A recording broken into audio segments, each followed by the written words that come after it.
नमस्कार। मैं हूं राजकुमार शर्मा, चार्टर्ड अकाउंटेंट, और आप देख रहे हैं अकाउंट्स दुनिया। दोस्तों, फाइनेंशियल ईयर जो 21-22 खत्म हुआ है अभी, आज हम 5 अप्रैल 2022 को ये वीडियो रिकॉर्ड कर रहे हैं। तो लास्ट फाइनेंशियल ईयर में काफ़ी सारे एसएससीज के पास 148 ए के नोटिस आए थे। उनके रिगार्डिंग एक वीडियो बनाया था, उस पर एक आप लोगों का काफ़ी प्यार और स्नेह हमको प्राप्त हुआ, उसके लिए बहुत बहुत धन्यवाद। तो 148 ए के बाद अब जो असेसमेंट प्रोसीजर स्टार्ट होगी सेक्शन 148 और 147 के अंदर, उसको 360 डिग्री समझने के लिए आज फिर से हमारे साथ एक बार मौजूद है सीए दीपक पारिक। तो आइए इनसे जानते हैं कि किस तरह से असेसमेंट प्रोसीजर इस न्यू रीजन में रहने वाली है। एक और इम्पोर्टेंट सूचना कि सीए दीपक पारिक का यूट्यूब चैनल है टैक्स डिकोडेड, तो उसको भी सब्सक्राइब जरूर कीजिए। वहां पर भी इनकम टैक्स की लेटेस्ट अपडेट आती रहती है, बहुत ही आसान शब्दों में। बहुत बहुत स्वागत है दीपक पारिक आपका, और हमारे दर्शकों को आपके वीडियो का इंतजार रहता है, इसलिए most welcome on our channel accounts Duniya. Welcome Deepak. Hello Rajkumar ji, hi. Thank you, आपने मेरे को वापस इनवाइट किया आपके अकाउंट्स दुनिया चैनल पे। आज का जो टॉपिक है वो भी बहुत इम्पोर्टेंट है अपने सारे एसएससीज के रिगार्डिंग, क्योंकि काफ़ी सारे, जैसा कि आपने मेंशन किया, काफ़ी सारे नोटिस 148 के इशू हो रहे हैं अब परसुएंट टू जो कि 148 ए के ऑर्डर्स पास हुए हैं लास्ट ईयर। तो बहुत इम्पोर्टेंट है उसको भी जानना, और उसके रिगार्डिंग भी कि उसका कैसे रिप्लाई वगैरह और कैसे उसको रिस्पॉन्ड करें। तो थैंक यू। ठीक है सर। तो हाँ मैं अपने सवाल है जो आपसे पूछना चाहूंगा। तो जी जी। इसके अंदर जो फर्स्ट मेरा क्वेश्चन है आपसे, वो है कि सर ये जो 148 ए की सारी जो प्रोसीडिंग देखी अपन ने फर्स्ट टाइम, तो इसके ऊपर यस। आपका क्या टेक है कि किस तरह से इन्होंने किया है और आगे किस तरह से प्रोसीजर है वो चलेगा। जी जी जी, बिल्कुल। तो आपने सही कहा, फर्स्ट टाइम था ये, जो कि 148 ए का बिल्कुल नया का नया रिजीम आया है। तो फर्स्ट टाइम, फर्स्ट इंस्टेंस था कि डिपार्टमेंट ने 148 ए इशू किए हैं और उसके अगेंस्ट पूरी प्रोसीडिंग्स हुई हैं।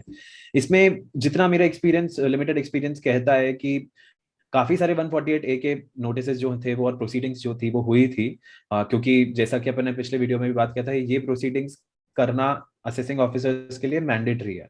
तो सारे केसेस में 148 ए के प्रोसीडिंग्स चली थी।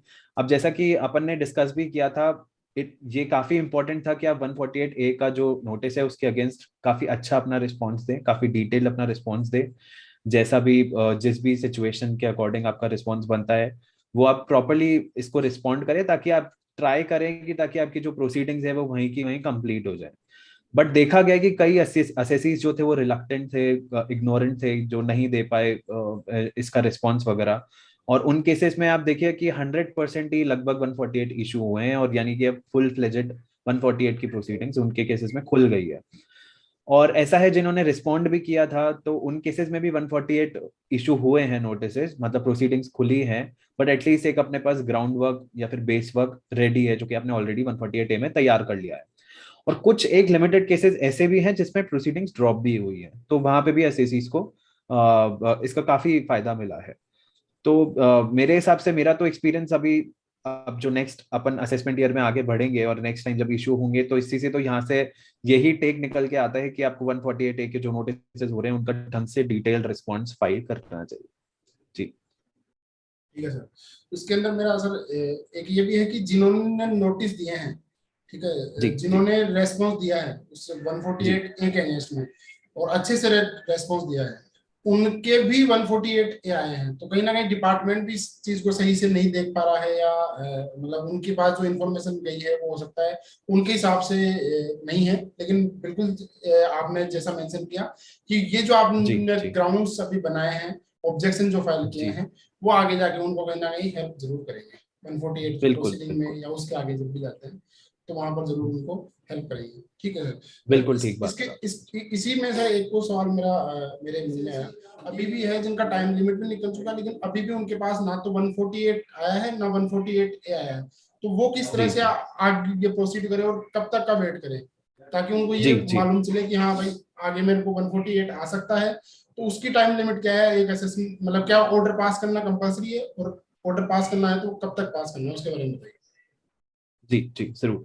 तो जिस हिसाब से मेरी रीडिंग जो लॉ की कहती है इसके रिगार्डिंग, तो असेसिंग ऑफिसर्स जो हैं वो बाउंड हैं 148A का ऑर्डर पास करने के। अब चाहे वो या तो एक्सेप्ट करेंगे आपके कंटेंशंस, या फिर आपके कंटेंशंस जो भी थे वो रिजेक्ट करेंगे, और रिजेक्ट करके उसके परसेंट आपका 148 का नोटिस इशू करेंगे। तो इस इसमें रिगार्डिंग अगर आप अब आपको ये देखना पड़ेगा अपने केसेस में, अपने पर्टिकुलर केसेस में, कि आपके केस के लिए 148 इशू करने की जो लास्ट डेट है वो अगर निकल गई है, और अगर आपके पास कोई ऑर्डर नहीं आया, ना ही 148A का आया है, ना ही 148 इशू हुआ है, तो इसका मतलब है आपने जो भी कंटेंशन आपके फाइल किए थे या फिर जो भी अपना रिप्लाई किया था वो डिपार्टमेंट ने एक्सेप्ट कर लिया है, क्योंकि अब 148 इशू हो नहीं सकता है। अगर अपन टाइम लिमिट की बात करें कि 148A का जो ऑर्डर है, उस उनके असेसिंग ऑफिसर्स के पास कितना टाइम है उसके ऑर्डर को पास करने का, तो वो सेक्शन में ही लिखा हुआ है कि जब भी आप रिस्पॉन्ड करते हैं 148A के नोटिस का, तो जिस भी मंथ आपने रिस्पॉन्ड किया उस मंथ के एंड से 1 महीना, तो उनके पास टाइम अभी भी है। अगर आपने मार्च में किया था अगर रिस्पॉन्ड, तो मार्च से अब 1 महीना यानी जो 30 अप्रैल है, उनके पास उतना टाइम है उस पे ऑर्डर जो है वो पास करने के लिए। अब ये रेलेवेंट तब रह जाती है जब अगर आपका एक्सेप्ट कर लिया है उन्होंने कंटेंशन, और एक्सेप्ट कर लिया है तो उनके पास इतना पूरा का पूरा अप्रैल का भी टाइम है। बट अगर उन्होंने रिजेक्ट किया है और रिजेक्ट करके उनका कॉन्सिक्वेंस ये निकल के आ रहा है कि 148 इशू करना है, तो फिर जो टाइम लिमिट है वो गवर्न हो जाएगी कि आपके पास 148 का टाइम टाइम लिमिट क्या कहती है। तो इसमें ये काफी इंपॉर्टेंट रहेगा। और जैसे कि अपना ऑफ द रिकॉर्ड अपन ने डिस्कशन भी किया था कि 148 की जो टाइम लिमिट है वो भी कुछ ना कुछ में उसमें भी बदलाव आए हैं अब। तो मैं रिक्वेस्ट करूंगा कि अपने ऑडियंस के लिए राजकुमार जी आप थोड़ा सा एक कोई एग्जांपल लेकर आप थोड़ा सा ये बताएं कि 148 इशू करने की जो लास्ट डेट है। पहले जैसे कि अपन देखते थे पुराने रिजीम में होता था सीधा सीधा आपको असेसमेंट ईयर के एंड से आपको काउंट करने होते थे 6 साल, वो आपका या फिर 4 साल या फिर 16 साल जो भी आपके लिए रेलेवेंट था पहले वाले रिजीम में। वो जो भी एंड निकल के आता था, जो जनरली 31 मार्च निकल के आता था कोई ना कोई फाइनेंशियल ईयर का, वो ही लास्ट डेट होती थी 148 इशू करने की। बट अब क्योंकि 148A भी आ गया है पिक्चर में, और 148 भी चेंज हुआ है, 149 भी चेंज हुआ है, इन सबको मद्दे नजर रखते हुए अब जो 148 की टाइम लिमिट की जो कैलकुलेशन है वो किस तरीके से डिफरेंट होगी, मैं चाहूंगा, रिक्वेस्ट करूंगा कि आप अपने ऑडियंस को इसमें गो थ्रू करवाएं थोड़ा। जो 148 की अपन अगर टाइम लिमिट की बात करें तो सेक्शन 148 की जो टाइम लिमिट है वो दी हुई है सेक्शन 149 के अंदर। ठीक है, तो बिल्कुल 149 को अगर अपन पढ़ते हैं तो उसमें लिखा हुआ मिलेगा आपको कि 149 के अंदर जो टाइम लिमिट दी हुई है वो 3 साल की दी हुई है। अगर 50 लाख से कम का मामला है तो end of the assessment year से, और अगर 50 लाख से ऊपर का अगर मामला है आपका इनकम स्टेटमेंट का, तो फिर ये जो 3 साल की लिमिट है ये 10 साल तक हो जाती है। ठीक है, राइट। तो अब अपन जब से 148A आया है तो इसके बाद इन्होंने क्या लिखा जी है कि सर 148A के आने के बाद जितना भी टाइम आपको दिया गया रेस्पॉन्ड करने के लिए एसएससी को, जितना भी टाइम अस्सी को। 148 में एसएससी को जी जी 148A के अंदर, तो वो टाइम लिमिट, वो टाइम जो है वो पर्टिकुलर टाइम वो एक्सक्लूड हो जाएगा 149 में जो टाइम लिमिट दिया हुआ है उससे।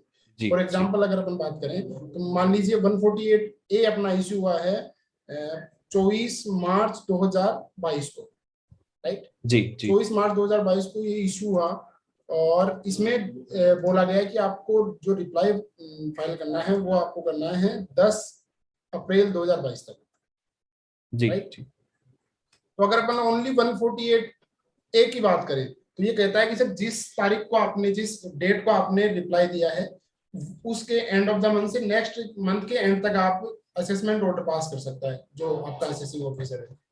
ठीक है, जी लेकिन जो 149 बोल रहा है वो क्या चीज बोलता है कि सर आपका ये जो टाइम लिमिट है वो एक्सक्लूड कर दिया अपन ने, उसके बाद अगर वो 7 दिन से कम है तो आपको 7 दिन मिलेंगे, और जितने दिन अगर बचे हैं तो अगर वो ज्यादा है 7 दिन से तो फिर उतने दिन आपके लिए रहेंगे। तो इस केस में आपको ये समझना होगा कि जैसे असेसमेंट, तो अगर अपन बात करें असेसमेंट ईयर 18-19 की, ठीक है, तो इसके लिए जी लास्ट डेट जो है 149 इशू, 149 के अंदर 148 इशू करने की, वो है आपकी 31 मार्च 2022, राइट। जी राइट ठीक है, तो ये जो टाइम लिमिट है 31 मार्च 2022 ये एक्सटेंड हो जाएगी जितना भी टाइम आपने दिया एसएससी को फॉर अंडर सेक्शन 148A। ठीक है, तो यहाँ पे यस जैसे अपने इसके अंदर जैसे 24 मार्च को अपन ने इश्यू किया था, ठीक है, 24 मार्च से 10 अप्रैल तक का आपने टाइम लिमिट उसको दी। ठीक है, तो 10 अप्रैल तक तो अपन जा ही सकते हैं, साथ में जितने दिन पिछले साल में बचे थे, जैसे 31 मार्च 2022 जो था, उसमें से अपन ने अगर 24 मार्च तक अपन इशू कर दिया तो ये बचते हैं 7 दिन, माइनस अगर कर दिया 24 मार्च 2022 अपन ने, राइट। 24 मार्च 2022, तो इसमें बचते हैं आपके पास 7 दिन। यस। हाँ जी। ठीक है, तो ये 7 दिन आपको एक्स्ट्रा मिल जाएंगे। 7 दिन हम्म। मतलब 10 अप्रैल को अपने है तो 17 अप्रैल तक जो है असेसिंग ऑफिसर आपका, हाँ, 148 दे सकता है।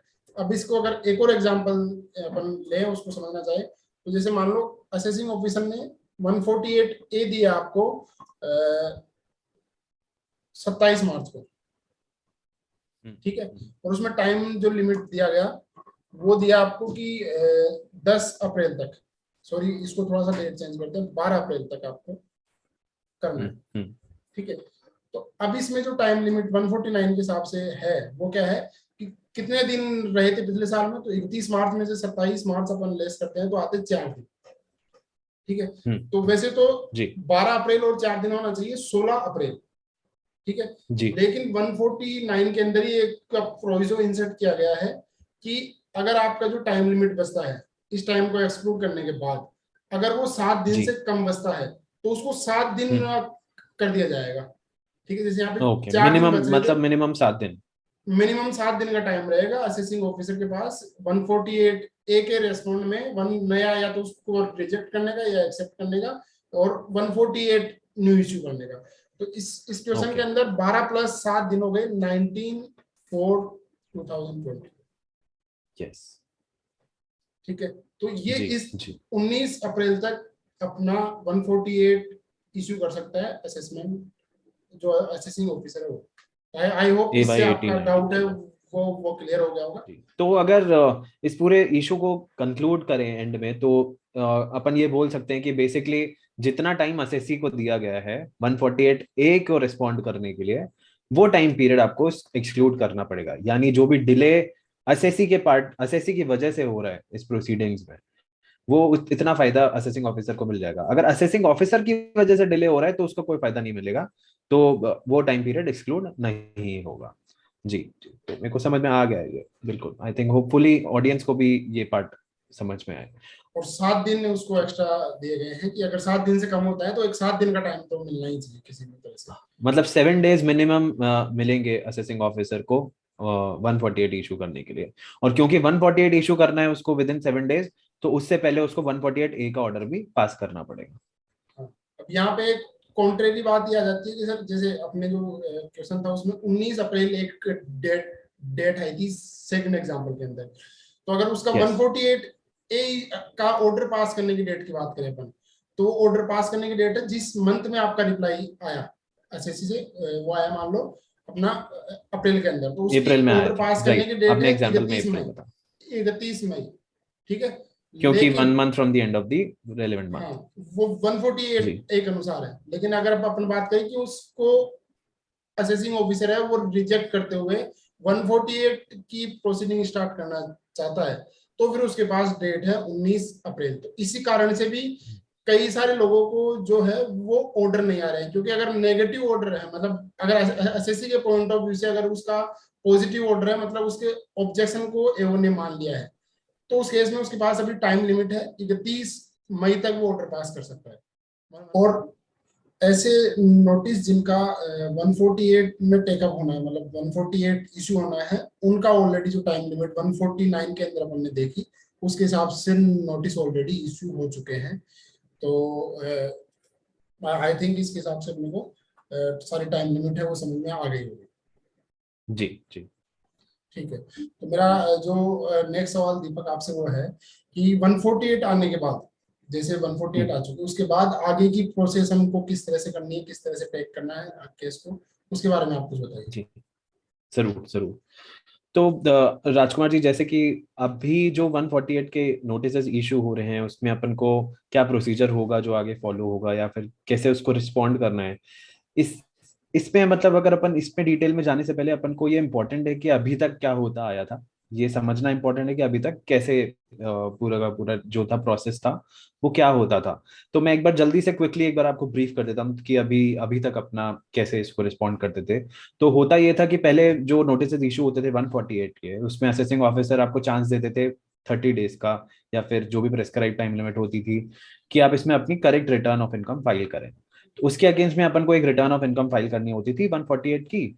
और जैसे ही अपन वो रिटर्न फाइल करते थे तो अपन असेसिंग ऑफिसर से एक लेटर के थ्रू उनसे एक रिक्वेस्ट कर लेते थे कि आप हमें हमारे रीजंस टू बिलीव दे दीजिए, कि आपके क्या रीजंस टू बिलीव है, क्यों आपने हमारा केस ओपन किया है 148 में। और अगर आपके अंडरलाइन कोई, अगर आपके पास कोई डॉक्यूमेंट है, कुछ आपके पास कोई पर्टिकुलर इन्फॉर्मेशन है, वो भी हमें साथ में प्रोवाइड कर दिए, ताकि हम उसे असेस कर लें कि हमने मतलब रियली कोई हमने इनकम एस्केप की है या नहीं। जैसे ही अपने को वो रीजन, जैसे ही अपन को रिसीव होते थे असेसिंग ऑफिसर से, जब वो अपन को प्रोवाइड करवाते थे, तो फिर अपन एक डिटेल ऑब्जेक्शंस बेसिकली उस रीजंस के अगेंस्ट फाइल करते थे कि हमें क्यों लगता है कि हमारा केस नहीं खुलना चाहिए था 148 में। उस ऑब्जेक्शंस में बेसिकली असेंशियली अपन ये सब चीजें उनको बोलते थे। जब अपन ये उनको ऑब्जेक्शंस दे देते थे, डिटेल ऑब्जेक्शंस, वो ऑब्जेक्शंस को जैसे ही रिसीव करते थे असेसिंग ऑफिसर, तो वो ड्यूटी बाउंड थे उस ऑब्जेक्शंस के अगेंस्ट एक स्पीकिंग ऑर्डर पास करने के।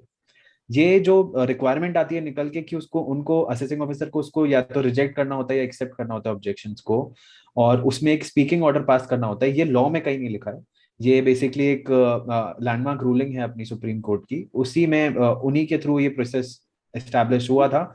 और उसी में ये लिखा गया कि असेसिंग ऑफिसर को एक स्पीकिंग ऑर्डर पास करना है अगर वो हमारे ऑब्जेक्शन जो है रिजेक्ट करते हैं। 95% केसेस में हमेशा वो अपने ऑब्जेक्शन रिजेक्ट ही करते हैं और एक स्पीकिंग ऑर्डर उसमें पास कर देते हैं। वहां पे अपन को ये डिसाइड करना होता है कि वो जो स्पीकिंग ऑर्डर है उसको हम अगर चैलेंज करना चाहते हैं तो अपन उसको डायरेक्टली हाई कोर्ट में ले जाते हैं रिट के थ्रू। और अगर हमको लगता है कि नहीं जो भी इन्होंने रिजेक्ट किया है हमारे ऑब्जेक्शंस को वो सही है, वो ठीक बात है, तो अपन केस मेन जो है अब अपन लड़ना स्टार्ट करते हैं मेरिट्स पे, यानी फैक्ट्स पे। उसमें जो भी उन्होंने, जो भी वो बात कर रहे हैं, जो भी उन्होंने एलिगेशंस अपन पे रेज किए हैं, उसके लिए अपन को प्रॉपर डॉक्यूमेंट्स वगैरह, प्रॉपर चीजें जो हैं, प्रॉपर जो प्रोसीडिंग्स अपनी चलती है वो स्टार्ट हो जाती थी। और उसके बाद जैसे जैसे पूरी प्रोसीडिंग्स कंक्लूड होने लगती थी, तो एंड में आके जो थे असेसिंग ऑफिसर जो थे वो अपना 148 का ऑर्डर पास कर देते थे। ये अभी तक की प्रोसेस होता था। अब अपन को यहीं से अपना जो प्रोसेस है और यहीं से जिस तरीके से पहले रिस्पॉन्ड किया जाता था वो वापस अपन को बोरो ही करना पड़ेगा, क्योंकि अपने पास वही वहीं से ही अपन को गाइडेंस उठानी पड़ेगी। और यहाँ पे अपन को डिसाइड करना पड़ेगा, या फिर यहाँ पे अपन को स्ट्रैटेजाइज करना पड़ेगा कि अपन को कैसे अब जो 148 के नोटिस इशू हो रहे हैं उनको कैसे रिस्पॉन्ड करना है।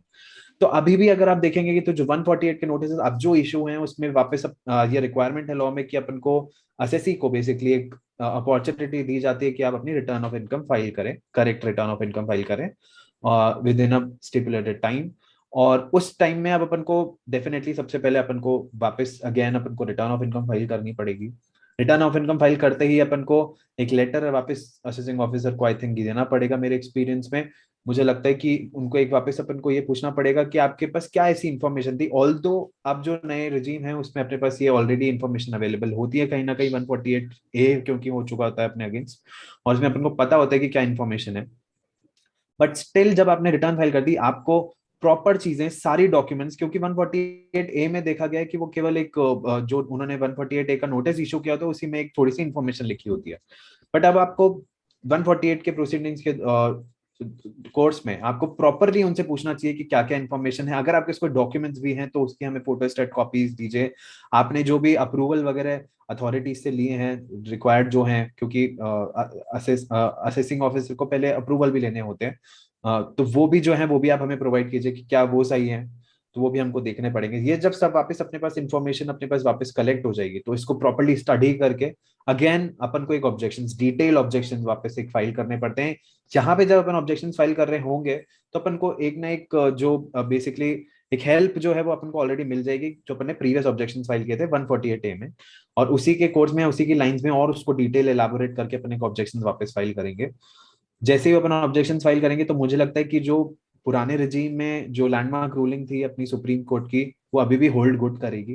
और वापस मुझे लगता है असेसिंग ऑफिसर्स जो हैं जो कि फेसलेस हैं अभी, तो उन वो ड्यूटी बाउंड हैं वापस एक ऑर्डर, स्पीकिंग ऑर्डर पास करने के उस ऑब्जेक्शंस के अगेंस्ट।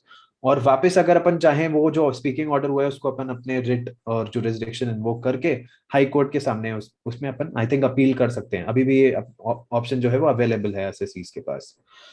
तो यहाँ तक ये जो टिल दिस पॉइंट जो अपनी लड़ाई होती है असेसिंग ऑफिसर से, वो मोर ऑफ लॉ पॉइंट पे होती है। अच्छा, इसमें एक पॉइंट और है राजकुमार जी जो मैं चाहूंगा ऑडियंस जो है अपनी उनको ढंग से ध्यान रखनी चाहिए। तो जैसे आपके 148 जब इशू होता है, आपके सबसे पहले 148 का नोटिस आता है, तो कुछ चीजें हैं या कुछ चेकलिस्ट है जो आपको एक चीज देखनी चाहिए 148 इशू में होने के बाद, जिससे ये पता लग जाए कि अगर वो वैलिड नहीं है तो उसको वहीं अपन जो है क्वेश करवा ले। सबसे पहली चीज, आपने जैसे अभी प्रीवियस डिस्कशन में अपने डिस्कस भी किया कि आपको टाइमलाइन देखनी चाहिए। क्या वो 148 का नोटिस जो है वो विद इन ड्यू टाइमलाइन जो उसकी बैठती थी उसमें इशू हुआ है? अगर वो out of the timeline issue हुआ है तो वैसे ही वैलिड नहीं है। प्रॉपरली आपको ये देखना चाहिए कि जो एसएससी का नाम है, जो भी एसएससी का नाम है वो एग्जिस्ट भी करते हैं या नहीं। अगर ऐसे भी कुछ केसेस हैं, जैसे इंडिविजुअल के केसेस में जो एसएससी जो थे वो एक्सपायर हो गए थे और उनके नाम पे भी नोटिस इशू होते हैं, तो वो कई सारे ऐसे जजमेंट रूलिंग्स हैं कि वो उसको वैलिड ही नहीं मानते नोटिस को। तो ये भी बहुत इंपॉर्टेंट है।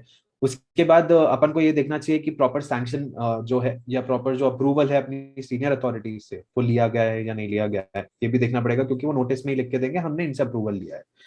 रिक्वायरमेंट ये भी है लॉ के अंदर कि अब जो नए 148 इशू हो रहे हैं उसमें अपन को असेसिंग ऑफिसर को उससे पहले 148 ए का ऑर्डर पास करना इंपॉर्टेंट है। तो अगर आपको डायरेक्टली 148 सर्व हो गया बिना कोई 148 ए के ऑर्डर के बिना जो आपने रिस्पॉन्ड किया था, तो वो भी वैलिड मेरे ख्याल से नहीं माना जाएगा।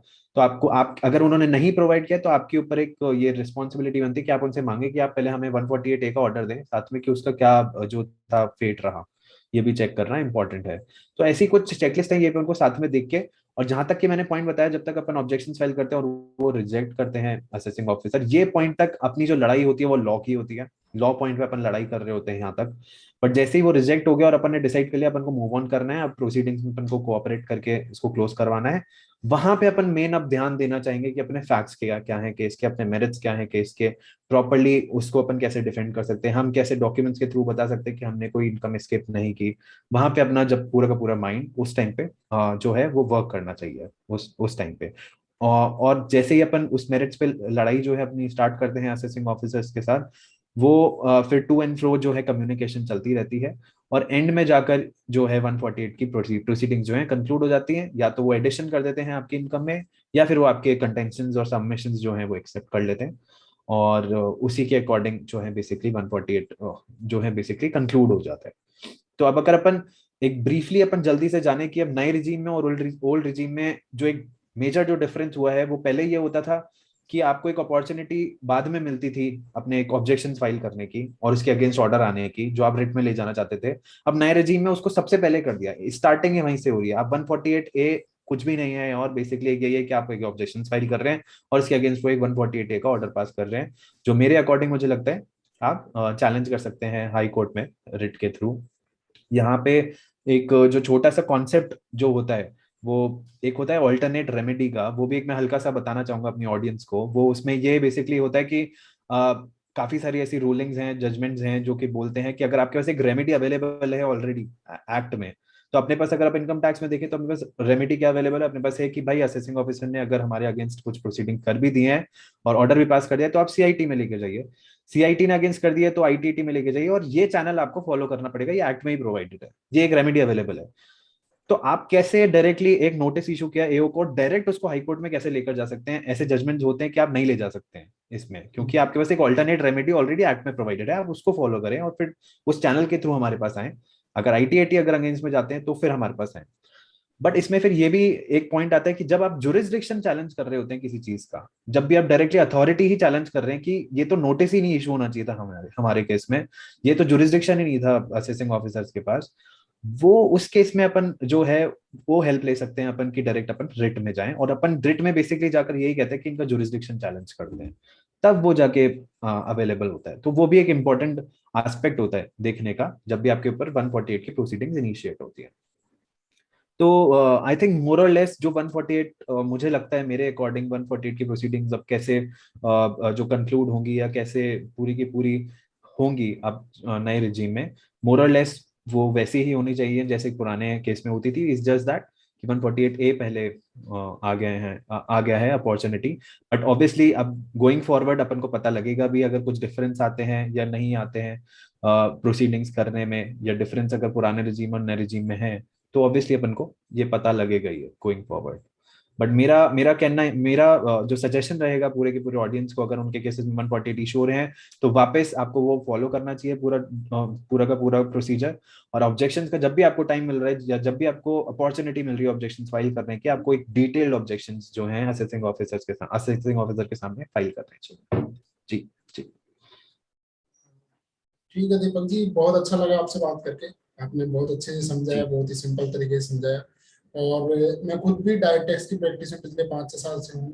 लेकिन जो आपने जी हमारे को इंसाइट दी है इस टॉपिक के ऊपर, वो क्योंकि आपका रेगुलरली वही काम है। हम तो जनरल प्रैक्टिस करने वाले लोग हैं, इनकम टैक्स भी देखते हैं, जीएसटी भी देखते हैं, अकाउंट्स भी देखते हैं। लेकिन आपने जी जी एक्सक्लूसिवली इनकम टैक्स का ही काम किया, तो वो आपके थॉट्स में देखता है कि आपने किस तरह से काम किया हुआ है। तो जी हमारे जी ऑडियंस को आई थिंक ये 148 का जो है पूरा है सेक्शन, और 148A 149 बहुत अच्छे से समझ में आया होगा। अगर फिर भी अगर किसी के सवाल कुछ रह जाते हैं तो वो कमेंट बॉक्स में लिख के अपनी क्वेरी पूछ सकते हैं। और दीपक जी से मैं इनके भी आपको मैं गारंटी देता हूँ कि इनके द्वारा ही सभी के रिप्लाई में करवाऊंगा। वो ये रिप्लाई इनसे लेके और मैं आपको अब तक पहुंचाऊंगा। जी तो जरूर जरूर Rajkumar ji. Hopefully I think सबको पूरी ऑडियंस को इसमें समझ में आई होंगी चीजें। और डेफिनेटली अगर अपने पास क्वेरीज आती हैं तो होपफुली अपन एक और नया एक सेशन, इंटरेक्टिव सेशन कर लेंगे, और होपफुली ऑडियंस का पूरा रिस्पॉन्ड कर पाएंगे। और अगर अपन कमेंट बॉक्स में ही अगर अपन समझा सकते हैं तो डेफिनेटली उसमें मेरे इनपुट्स हमेशा आपके लिए साथ में रहेंगे। Thank you for calling me on your channel Rajkumar ji. और होपफुली ऐसे ही इंटरेक्टिव सेशंस और अपन और चीजों पे और टॉपिक पे करते रहेंगे आपके चैनल। बिल्कुल, वो थैंक यू सो मच। उसके बारे में हमारे जो है दर्शक भी बता सकते हैं कि किस टॉपिक पे नेक्स्ट हमारा वीडियो आना चाहिए। उसके लिए भी वो कमेंट में हमें बता सकते हैं। जो हमारे हिसाब जी से वो नेक्स्ट जो टॉपिक होना चाहिए वो सीआईटी अपील्स के ऊपर शायद हम कुछ प्लान कर रहे हैं अभी, कि सीआईटी अपील्स किस तरह से की जा सकती है और किस तरह से आगे प्रोसीड करना है। तो जी जी उसके लिए भी हम दीपक जी की मदद लेंगे, और आप तक वो उसका जो है इंसाइट इनके वो आप तक जरूर पहुंचाएंगे। और इसके अलावा एक और सूचना है कि दीपक से अगर आप इनकम टैक्स पढ़ना चाहते हैं, सीखना चाहते हैं, तो एक टैक्स डिकोडेड करके यूट्यूब पे चैनल है, दीपक ने स्टार्ट किया है अभी। उस पर आपको काफी इंफॉर्मेटिव वीडियोस आपको रेगुलर मिलती रहेगी। तो आप उस चैनल को जाके भी सब्सक्राइब जरूर करें। बहुत ही इनकम टैक्स के अंदर आपको कुछ भी सीखना है तो टैक्स डिकोडेड आपके पास जरूर सब्सक्राइब लिस्ट में होना चाहिए। थैंक यू राजकुमार जी, मुझे एंडोर्स करने के लिए thank you so much. Thank you. जय हिंद, जय भारत।